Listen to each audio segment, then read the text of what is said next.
The other day I went looking for some composted manure, and this time I decided to actually read the ingredient list on the back of the bag.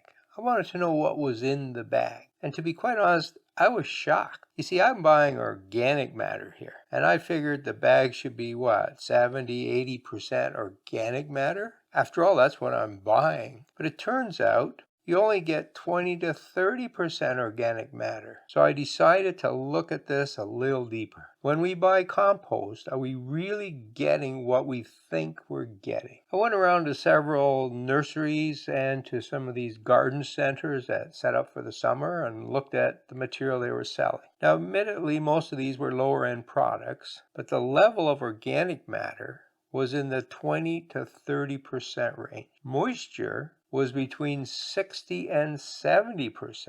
Now the minerals in it, the NPK and other minor minerals, add up to very little. So they're in the order of 1.5%. But then that doesn't add up to 100%. What else is in these bags? Well, it turns out that the rest of the material is usually soil, either a clay soil or a sandy soil, but it's soil. These commercial operations make the compost on soil, and when they're turning it and moving it around, soil gets incorporated into the compost. And I suspect in some cases they actually add the soil on purpose because it's probably cheaper than the compost. Now, when you have a close look at these labels, the organic matter level does say this is a minimum amount, and for moisture, it's a maximum amount.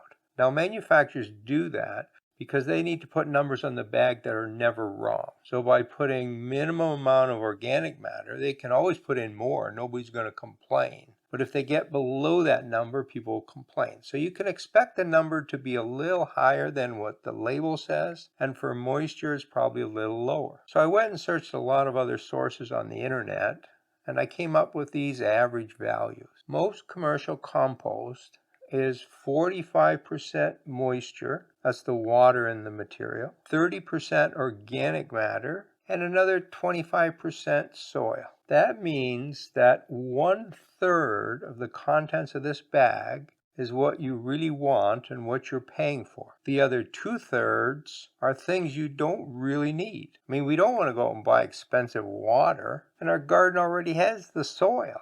We need the organic matter. So when you're spreading commercial compost, you're spreading a lot less than you really think. Now, what is organic matter? Well, we can split it into two main categories. One is dead, decomposed, or partially decomposed plant material.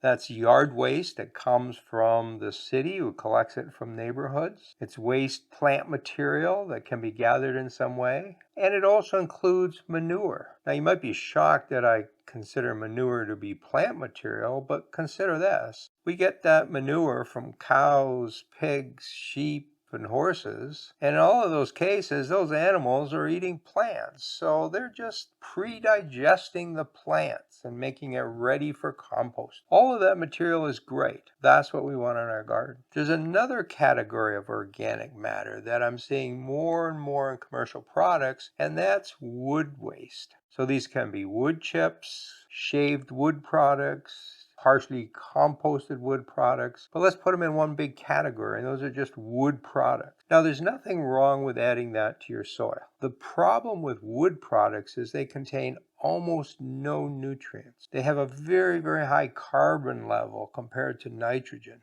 And so to decompose those in the soil actually robs nitrogen from the soil, at least temporarily. But they're not adding a lot of other nutrients to your soil. Plus the fact that they're generally cheap product. You can get wood chips free from many arborists. So we don't want to pay for them in an expensive bag of compost. Now, why does compost have so much water? Now, I always thought the water was added to make the bags heavier. I mean, for the manufacturer, water's cheap. Bags of compost are sold by weight, so they add cheap water and make you think you're getting more for your buck. When you pick up those heavy bags, you're going, wow, I really got my money's worth here. But it's just water and you're paying a fortune for it. It turns out there is a good reason to have some water in there. Once the moisture level drops below 20%, the microbes start dying off or going into a form of hibernation, and the product gets very dusty and is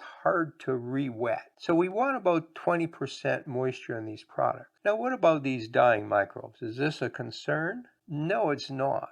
There are so many people out there promoting the idea that we need to get this compost or other forms of microbes and add them to our garden to increase the microbes in our soil. That's a complete myth. You don't increase the number of microbes in your soil by adding microbes to your soil.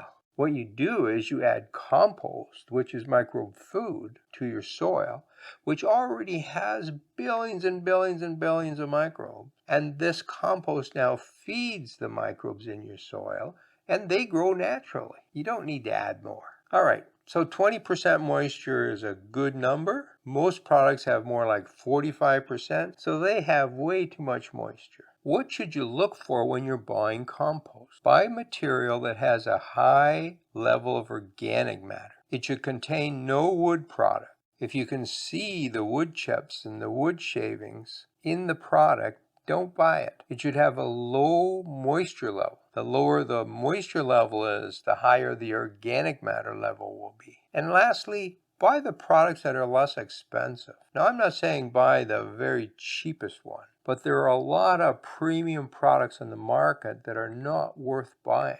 Now, many of these products make all kinds of ridiculous claims, like it's organic. Who cares? All of this plant material is organic, and it's going to decompose and release nutrients. And once those nutrients are released, the nutrients aren't organic. We don't need organic compost. We just need compost. Other products add all kinds of special ingredients with mysterious properties.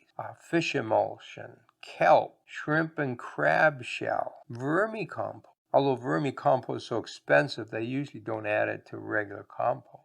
But all of these things are just composted plant material, or they're parts of animals that used to be plant material. None of these things have special properties. They're just like regular compost. So don't pay a premium for these products. If you happen to live in an area where fish guts are cheap because you're near the ocean and there's fish processing, well, buy the fish. That's fine. But if you're in the middle of the continent where there are no oceans and no natural fish, don't pay extra for fish. What is the best compost? Well, the absolute best compost is the one that you make. And I have a number of videos to show you how to make compost and decide which method is best for you. And I'll put some links in the description. If you don't want to make compost or you don't have room for it, use the method I use called the cut and drop method. When you're in the garden and you've got an old leaf or stem or flower or whatever, you just drop it. If you don't want to see it, drop it behind a plant. It will decompose. It makes organic matter and compost in the garden without you doing anything. Now, if you don't have enough material to make a lot of good compost, you can buy it. Probably the best way to get compost is to drive around the countryside looking for farms. And some farmers with animals, particularly horses in our area, will bag up their manure and sell it in small bags for $5 a bag. Now that still has moisture in it, but at least we know we haven't added a whole bunch of soil. And it's the good stuff, and it's quite fresh. So you're going to get all the nutrients out of this material. Now, there's nothing wrong with commercial compost. Just be aware of the fact that 2/3 of what's in the bag is not compost, but you still have to pay for it. Happy gardening. Thank you very much for your support. If you'd like to connect directly with me, the best way is through my Facebook group, Garden Fundamentals. We'll answer all of your questions there. I also have a blog called Garden Myths, where I've debunked over 2,000 different myths. I'll put links to all of these in the description below. Happy gardening.